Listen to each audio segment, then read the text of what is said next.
News 28 मराठीमध्ये आपले स्वागत आहे। आजच्या मोठ्या बातम्यांबद्दल बोलूया। सेलू तालुक्यातील दिव्यांगांचे तहसील कार्यालयावर निवेदन 3 महिन्यांची पेन्शन तातडीने देण्याची मागणी।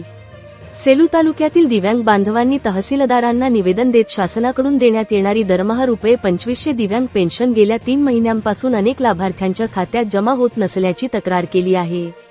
एप्रिल 2026 पासून मिळाली नसल्याने अनेक दिव्यांगांवर आर्थिक संकट ओढवले असून तातडीने थकीत रक्कम जमा करण्याची मागणी करण्यात आली आहे।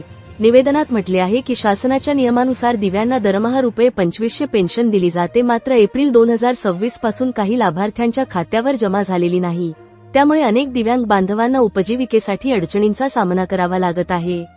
यापूर्वी तहसील कार्यालयात अनेक वेळा पाठपुरावा करूनही प्रश्न निकाली न लागल्याचे निवेदनात नमूद करण्यात आले आहे।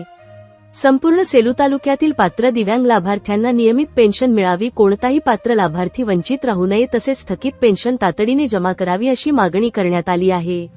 अन्यथा तहसील कार्यालयासमोर लोकशाही मार्गाने उपोषण आंदोलन करण्याचा इशारा देण्यात आला आहे।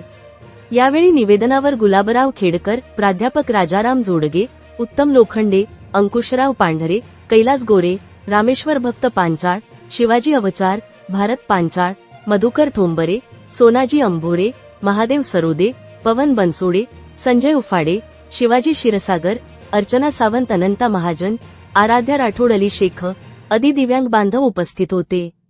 परभणी जिल्हा ब्युरो चीफ उत्तम लोखंडेची रिपोर्ट।